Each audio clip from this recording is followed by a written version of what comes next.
다음은 이제 본격적으로 체세포 분열이라는 것에 들어가게 됩니다. 일단 체세포 분열은 1회 분열을 하게 됩니다. 1회 분열을 통해서 2개의 딸세포를 얻게 됩니다. 딸세포라는 용어는 뭔 말이냐면 아까 전에 이렇게 그래프를 그렸는데 이런 구조인데 일단은 처음에 있었던 애가 모세포, 그 다음에 분열을 해서 생긴 애들이 이제 딸세포. 그래서 엄마와 딸 이렇게 그냥 아시면 됩니다. 그리고 체세포 분열은 단세포들한테는 생식의 의미인데 단세포라는 게 세포에 한 개 있다는 거잖아요. 그래서 얘가 분열을 해서 2개 뭐 이렇게 생기게 되면은 당연히 다른 개체가 생긴다는 말이니까 얘네들한테는 생식의 수단이겠죠. 다세포는 저희 인간처럼 세포가 여러 개 있는 거라서 여기에서 하나를 더 분열시킨다 해서 개체가 생기는 게 아니라 그냥 생장, 즉 커가는 과정이라고 보시면 됩니다. 이제 아주 복잡하고 중요한 과정을 들어가도록 하겠습니다. 일단은 처음에는 지원기, 생장을 한다고 했는데 결국 그냥 세포의 일상생활, 기본적으로 어떻게 생겼는지를 살펴볼 수 있는데요. 일단은 세포는 이렇게 안에 핵막이 있죠. 여기에서는 이제 염색체들이 원래부터 이렇게 염색체로 응축이 되어 있는 게 아니라 원래는 이렇게 되어 있는 염색사로 풀어져 있기 때문에 핵막이 이때는 뚜렷하게 되고 염색사가 보입니다. 그리고 여기에는 이제 핵막에 중심체라는 게 붙어 있는데요. 이때 중심체는 방추사라는 것을 형성하게 됩니다. 방추사가 뭐냐면 이따가 염색체로 이렇게 응축이 된 후에 얘네들이 방추사가 얘네들한테 붙어서 끌어당겨서 결국 이렇게 2개로 나뉠 수 있는 아주 중요한 역할을 하는 친구입니다. 그리고 인이라는 것도 있긴 한데 얘는 딱히 뭔 역할을 한다고 보진 않고 사라졌다가 다시 생기는 친구입니다.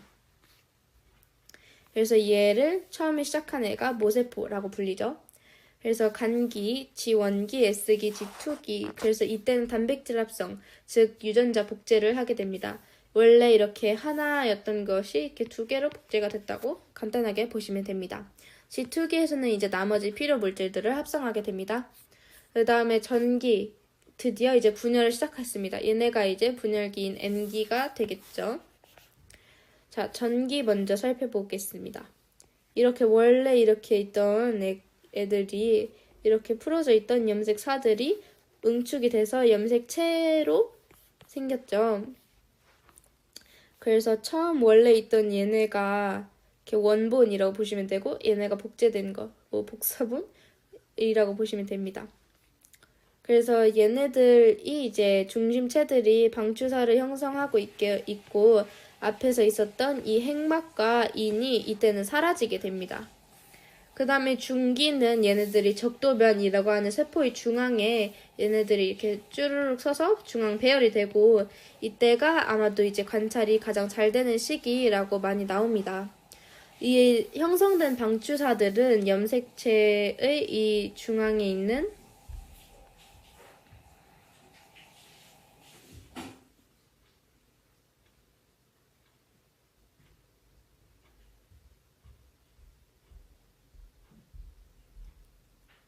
동원체에 연결을 하게 되고요. 이 동원체에다가 이렇게 각각 연결을 해준 거를 볼 수 있습니다. 그 다음 후기입니다. 얘가 3번째 단계죠. 염색 분체가 이렇게 해서 방추사가 땡긴 대로 염색 분체가 양쪽으로 이동하게 됩니다. 이제 말기에는 이렇게 염색체들, 즉 유전 정보들이 분리가 되었으니 이제 드디어 바깥쪽인 세포질도 이제 분열을 할 시기입니다. 동물과 식물은 좀 다른 모습을 보이게 됩니다. 동물은 세포질 흡입이라고 해서 밖에서부터 안쪽으로 밀어주면서 똑 떼어지지만 이제 식물은 아무래도 세포 벽이 있는 구조다 보니까 안에서부터 분리합니다. 세포판이라는 거를 만들어서 쭉 밀어서 안에서 바깥으로 분리시키는 형식입니다. 이 말기는 전기와 반대로 과정을 밟는다라고 생각하시면 됩니다. 여기에선 염색사가 염색체로 응축이 됐다면 여기에는 염색체가 사로 다시 풀어지게 되고요. 그리고 방추사가 형성됐던 게 사라지고 그리고 핵막과 인 사라졌던 게 나타남 이렇게 보시면 됩니다. 그 다음에 이제 이 전체 과정을 핵 한 개당의 DNA 상대량을 기준으로 그래프를 그린 것도 문제에 많이 나오기 때문에 이것도 꼭 알아두셔야 됩니다. 여기 간기와 분열기 보시면 이제 처음엔 DNA 상대량이 2였다면 일단 DNA 상대량이라는 거는 결국 그냥 염색 분체의 개수라고 보셔도 됩니다. 염색 분체의 개수가 2개, 즉 이렇게 된 형태였다면 S기에서는 만약 뭐 이렇게 된 상태로 있었다면 얘네들이 복제가 돼서 이러한 형식이 됐겠죠. S기에서부터는. S기에서 이제 복제가 돼서 얘네들이 쭉 갈라지고 찢어지고 한 후에 드디어 세포질이 분리가 돼서 결국에는 다시 이런 형태로 다시 복제됐다가 찢어져서 다시 이런 형태로 돌아오게 되겠죠. 그림에서 한 번만 다시 보도록 할게요.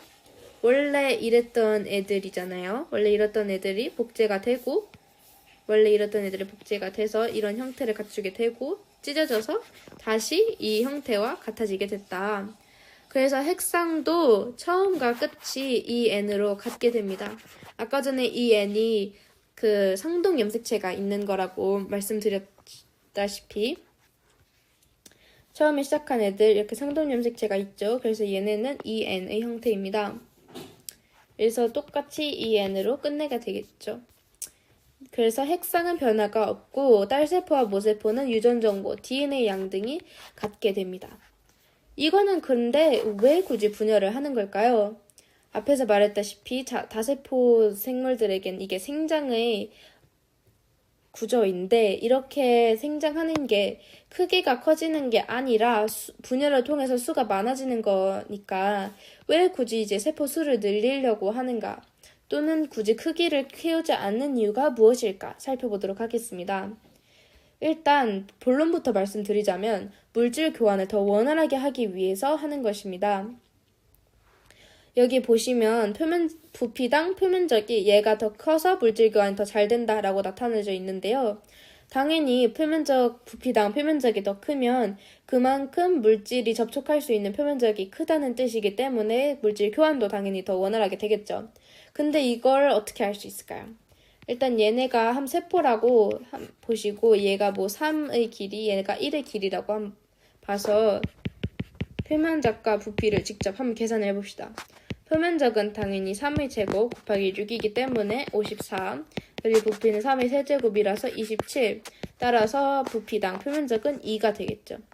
얘는 표면적이 1 곱하기 6 해서 6, 그리고 부피는 1의 세제곱, 즉 1이 돼서 부피당 표면적이 6이 되겠죠. 당연히 얘가 더 크네요. 그래서 아까도 설명드렸다시피 표면적이 더 커지니까 물질 교환이 더 원활하게 된다. 여기까지가 체세포 분열이었습니다. 그 다음은 이제 생식세포 분열입니다. 생식세포 또는 감소 분열이라고 부르는 애는 또 체세포 분열과 좀 다른 면들을 보이게 됩니다. 체세포 분열은 1회 분열을 통해서 2개의 딸세포를 얻었다면 얘는 2회 분열을 통해서 4개의 딸세포를 얻게 됩니다. 그리고 얘는 유성생식하는 동물들만 하게 됐는데요. 이 유성생식이라는 게 뭐냐면 저희 인간과 같이 성이 있는 애들이 그 상호작용을 통해서 생식을 해서 아이를 낳는 방법입니다. 이 생식세포 자체라는 게 정난자 같은 애들을 말하는 거기 때문에 당연히 이제 유성생식을 하는 애들만 하게 되겠죠. 이제 아주 중요한 과정을 살펴보도록 하겠습니다. 얘네는 2번 분열을 하기 때문에 이런 식으로 나눠져 있고요. 제1분열 또는 감소 1분열이라고 부르는 애부터 살펴보겠습니다. 일단은 간기는 앞에서 체세포 분열의 간기와 똑같습니다. 그래서 분열을 해서 이렇게 2개가 생겼고 아직 인과 그리고 중심체 핵막이 보입니다. 일단 이제 분열이 시작되면은 핵막이 사라지고 인 사라지고 방추사 형성 및 얘네들이 염색체가 됩니다. 여기에서는 근데 되게 특이한 현상이 벌어지게 되는데 바로 이렇게 생긴 이가 염색체라는 걸 생성하게 된다는 것입니다. 이 이가 염색체라는 거는 진짜 그냥 간단하게 상동 염색체끼리 상동 염색체라는 것들이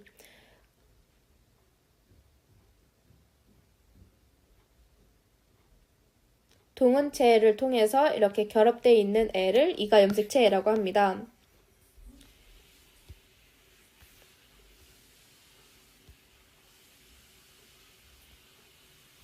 네. 그래서 여기가 1분열 전기가 되게 특이한 점을 보여서 이렇게 별표 쳐놨습니다. 그리고 이 1분열 중기에서는 똑같이 이렇게 적도면에 나열이 되고 방추사가 동원체에 연결을 해서 끌어당긴 후에는 얘네들은 원래는 염색 분체로 돼 있었잖아요. 염색 분체가 이렇게 4개 있는 형식이었지만 여기에서는 염색체가 2개가 있는 것을 확인할 수 있습니다. 그래서 이렇게 염색체 2개인데 여기 보시면 얘네 둘은 상동 염색체가 아니네요. 그래서 얘네는 핵상이 N입니다. 근데 처음 시작했을 때 보시면 얘는 사실 EN이었어요. 상동 염색체가 있는 EN이었는데 N으로 바뀌게 됩니다. 여기에서도 체세포와 막연한 차이를 보이죠. 그 다음 제2분열 또는 감수 2분열입니다.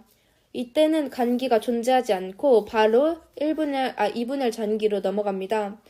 2분열 전기에서는 이렇게 분리된 염색체들이 있고 그 다음 방추사 형성됩니다. 여기에서는 이제 거의 똑같은데 이렇게 해서 분열이 되고 이제는 염색 분체들 하나씩 있는 4개의 딸세포들이 만들어지게 되겠죠. 여기에 보시면은 아직까지도 상동 염색체가 없는 N, 즉 여기에서는 EN에서 N이 N으로 분리가 됩니다. 그래서 이제 DNA 염색체의 수로 살펴보자면 염색체 수가 여기에서는 46개였는데 여기에서 반으로 쪼개지면서 23개가 됩니다. 여기에서는 똑같이 23개가 되겠죠. 근데 왜 이런 과정이 일어나게 되는 걸까요? 체세포처럼 왜 46에서 46이 아닐까요? 네, 일단은 그 과정을 지금 살펴보도록 하겠습니다. 여기서도 이제 핵 한 개당 DNA 상대량으로 그래프가 나타나 있는데요. 아까 전 그래프는 이렇게 한번 복제되고 다시 내려가면서 똑같은 양으로 돌아왔다면 이때는 양이 됐다가 한 번 더 떨어지게 되죠. 이때 핵 한 개당 DNA 상대량은 핵상과 같은 게 아닙니다. 참고로. 그래서 핵 한 개당 DNA 상대량을 보자면 처음에도 얘가 이렇게 2개가 있는 상태였습니다. 2개가 있는 상태에서 얘네들이 분열을 해가지고 염색체들이 되고요. 그렇게 했다가 쭉 갈라지는데 얘네들은 이제 이가 염색체가 형성이 되면서 염색체인 상태로 분리가 되잖아요. 그래서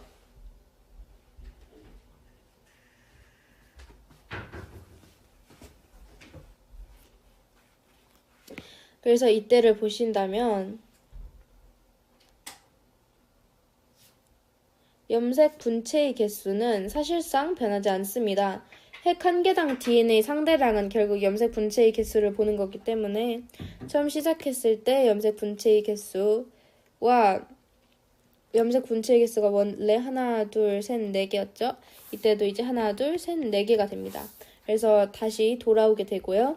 그 다음에 여기에서 이제 차이점을 보이게 됩니다. DNA 상대량에선 염색 분체의 개수가 이렇게 2개, 여기서는 4개죠. 여기에서는 4개였는데 또 잘라서 하나, 둘이 됩니다. 여기에서 얘는 2에서 2로 됐다가 1로 떨어지게 됩니다. 이제 핵상은 또 다르게 되죠. 핵상은 오히려 이때 올라가서 이 핵상은 네, 상동 염색체가 원래는 이렇게 있었지만 여기에서 분리가 되면서 이 n에서 n으로 그 다음에 또 n으로 바뀌게 되겠죠. 이렇게 되는 이유도 이렇게 2에서 1개로 변하는 이유도 관계에서 DNA 복제를 다시 안 했기 때문이라고 보셔도 괜찮습니다. 그 다음에 이거를 왜 할까요? 이렇게 생성된 염색 분체들, 이렇게 해서 생성된 4개의 딸세포들은 각각 생식세포가 되는데, 그래서 암컷의 생식세포와 수컷의 생식세포가 결국 만나서 수정해가지고, 다른 개체를 만드는 거기 때문에, 여기에서 처음부터 2n하고 2n을 합쳐서 됐다면 4n이 되기 때문에 염색체의 수 보존이 안 됩니다. 하지만 감수 분열을 통해서 2n이었던 것을 n으로 바꿔서 둘이 합쳐졌을 때 드디어 2n으로 염색체 수 보존을 할 수가 있다는 점에서 나누게 되는 겁니다. 그리고 이렇게 된다면 유전적 다양성이 높아지게 되겠죠. 서로 다른 염색체가 모였기 때문입니다. 자, 이렇게 체세포 분열과 생식세포 분열을 설명해 마쳤습니다. 근데 이제 또 체세포 분열과 생식세포 분열은 많은 차이점을 보이고 또 이들을 비교하는 거를 제대로 아는 게 중요하기 때문에 다시 한 번만 정리해서 비교하도록 하겠습니다. 일단 DNA 복제 면에서 보신다면 둘 다 똑같이 한 번씩만 합니다. 얘는 감소 1분열 간기 때 한 번 하고 얘는 분열 전 간기 때 한 번 합니다. 그리고 얘는 분열 자체는 한 번, 하지만 얘는 2번을 해서 딸세포를 4개 만들고 얘는 2개를 만들게 됩니다. 핵상의 변화는 EN에서 EN으로 상동 염색체가 아직 있지만 여기에서는 EN에서 N으로 바뀌는 그런 변화를 보여주게 됩니다. 이 이유는 당연히 염색체 수 보존을 위해서다라고 보시면 됩니다. 여기까지 이 분열과 상식 중에서 세포 분열 파트였습니다.